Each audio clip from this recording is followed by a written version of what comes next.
MLS offseason is in full swing. We already have a ton of moves from several clubs in the offseason. So who better to bring on than Tommy Scoops, Tom Bogert. Let's break it all down, Tom. Inter Miami coming off of their first MLS Cup win, but they have a lot of holes to fill. We saw Jordi Alba, now retired, obviously, Sergio Busquets as well. So talk to me about some of the moves that Inter Miami are making, not just to replace them, but really to fill out this roster for next season. Yeah, Inter Miami do have an open DP spot with the retirements of Jordi Alba and Sergio Busquets. Rodrigo De Paul, they picked up his purchase option. He becomes a second designated player behind Lionel Messi. They still have a DP spot to fill. But before they do that, they looked on the domestic market, and they looked at one of the marquee free agents on the market, the reigning MLS goalkeeper of the year, Canada's starting goalkeeper, Dane St. Clair. Inter Miami are finalizing a blockbuster free agency deal to sign Dane St. Clair, sources told me. It is a big blow to Minnesota. It is a huge boost to Inter Miami. Goalkeeper has been a weak spot for this club essentially since Drake Callender got benched and then traded. Oscar Ustari was statistically one of the worst goalkeepers in MLS last year. He got benched for Rocco Rios Novo, who played well in the playoffs, and that was a key contributor to their MLS Cup run. Well, they're taking a weakness and making it a strength. Dane St. Clair, again, just won MLS Goalkeeper of the Year and is viewed as one of the handful of the very best goalkeepers in the league. This is a huge, huge signing for Miami.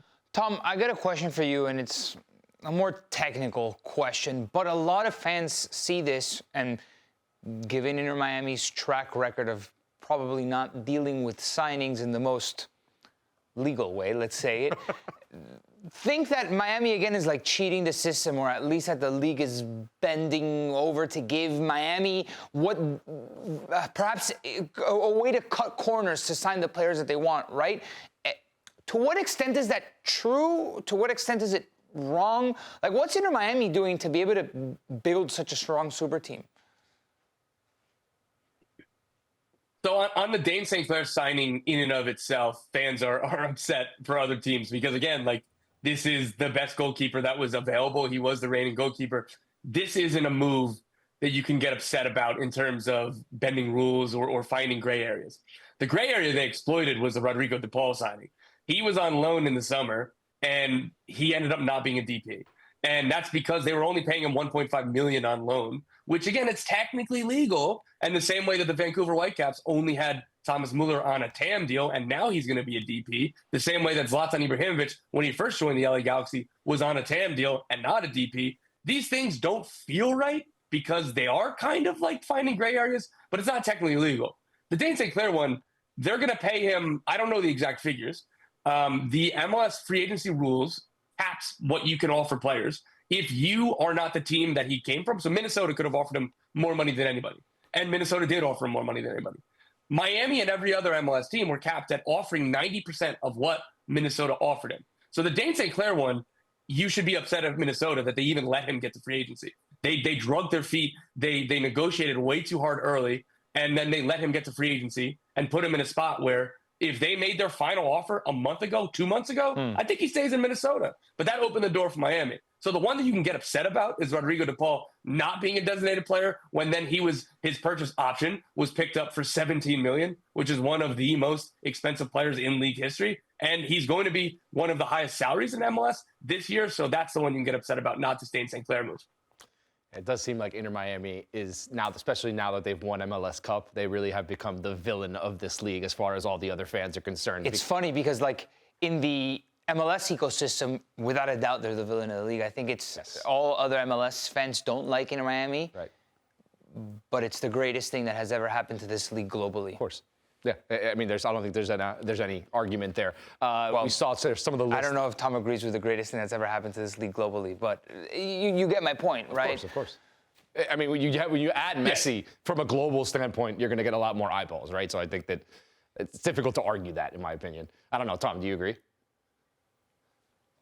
I'm totally with you. It's a pretty safe thing to say, whether you think it is the best. It's in the conversation with Beckham and a few other things, but It is undoubtedly just very, very good globally. And it is, like, sometimes we get cynical. Sometimes, and this is what's really cool about fandom. I love that Cincinnati fans hate Messi. They should. Like, Messi doesn't play for their team. Right. But it is cool to take a step back and be like, oh, my God, the greatest player of all time is playing here right now. And he's still mostly at the top of his game. Yeah, and I think the fact that you get these types of players, like top line elite players that can still give you a lot, like Messi, even like Mueller, I think it just raises everybody's game. It forces everybody to be striving for that elite level. Maybe perhaps they can't get there, but everyone strives to perform at that level. One player that's kind of like been in the rumor mill for Major League Soccer that is at that level is Robert Lewandowski. What can you tell me about that, Tom?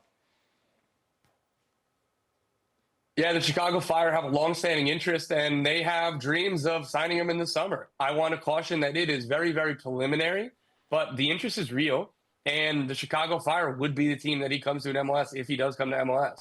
There's no guarantee that happens. There will be, I'm sure, offers from the Middle East, from Saudi Arabia.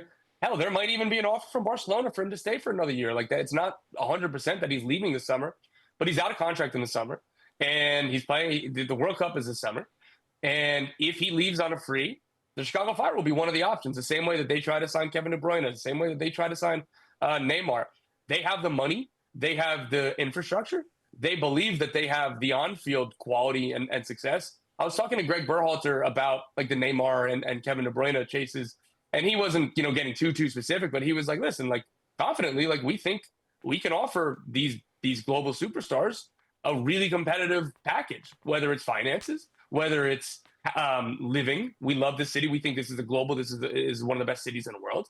But then also on the field, we believe that we can offer these players something that they want to join and they're going to be excited about. What they've built over the last year under Greg Berhalter, this team was an absolute joke, man. Like they made the playoffs once since 2013. Mm-hmm. This is a league where the constant joke is too many teams make the playoffs and it's not competitive. Yeah. And it's almost harder to not make the playoffs, to only make the playoffs once in whatever, a dozen or 13 years, than it is to like the Red Bulls streak of making the playoffs 15 years in a row. I don't know what was more impressive. Like, so the Chicago Fire get to the playoffs this year, and they have something real and sustainable that they're building, and they can wait till the summer to sign a Lewandowski or another DP. They're that good right now where they'll be fine for the first half of the season, and they have the luxury to go chase these players. And it's definitely a possibility. It is very, very early, and I hope that we'll see some movement here. And those failures are even more interesting when you look at their spending history. This is the club that they're not just not spending. They're trying to spend. They've tried to go out and get big-time players and even younger, talented players. It just has never worked out on the pitch. Now, last season with Greg thinking Berhalter, like back in the day, Nico Gaetan, okay, but we're talking Nico years ago. Yeah, I mean, even with literally 1 year, Nico. That was the one time they made the playoffs. What a good team! I like that team. I covered that team a lot. They were good. It'll be interesting. They have a brand new that stadium lost in the first round of the playoffs and was never heard from again. Yeah, they have a brand new stadium coming in downtown Chicago as well, so they're clearly trying to kind of revamp this team and get some superstars in before that move becomes official over to downtown Chicago. All right, Tom, any other MLS moves that we need to talk about this season? Some interesting ones. I saw that you reported about Carlos Coronel. I worked with him when I worked at Red Bulls. Great guy. I'm happy for him moving on. What other moves can you tell us about? Yeah, Orlando City finalizing a deal. They will sign Carlos Coronel. He is the second best free agent goalkeeper on the market. In just about any other year, he would have been the marquee goalkeeper. I think that's a really, really good sign by them.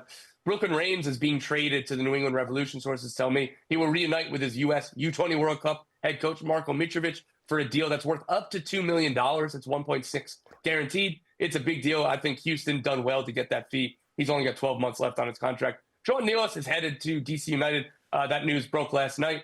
That's about $350,000. The Red Bulls are looking to make a lot of departures to bring in new players for Michael Bradley. And then the really interesting one, the Philadelphia Union. They win the Supporters' Shield, but they sell Ty Baribo to DC United for $4 million. That was something I saw coming because Baribo's wanted a new contract for a while, and the Union weren't going to give it, and they're open to, hey, like, we'll find you the right spot for the right offers. The one that shocked me was the Philadelphia Union traded Jacob Glesnes to the LA Galaxy. Glesnes was just named Best 11. He was a finalist for Defender of the Year. He's a former MLS Defender of the Year. He's 31 years old, but he's still in his prime. And that's a guy that I didn't see him moving at all. The Galaxy, extremely well done for them to get this deal done. They are going to be one of the better teams in the Western Conference next year, with Ricky Puig coming back from his torn ACL and now adding Jacob Glesnes, turning, again, one of their biggest weaknesses in central defense to a big strength. That is extremely well done by the Galaxy. Yeah, that's a fantastic move for them. Interesting from Philadelphia, making some move without Ernst Tanner now and really kind of changing this team. Some peculiar decisions, I think, for sure, this offseason. Tom, thanks for joining us, my man. Appreciate you.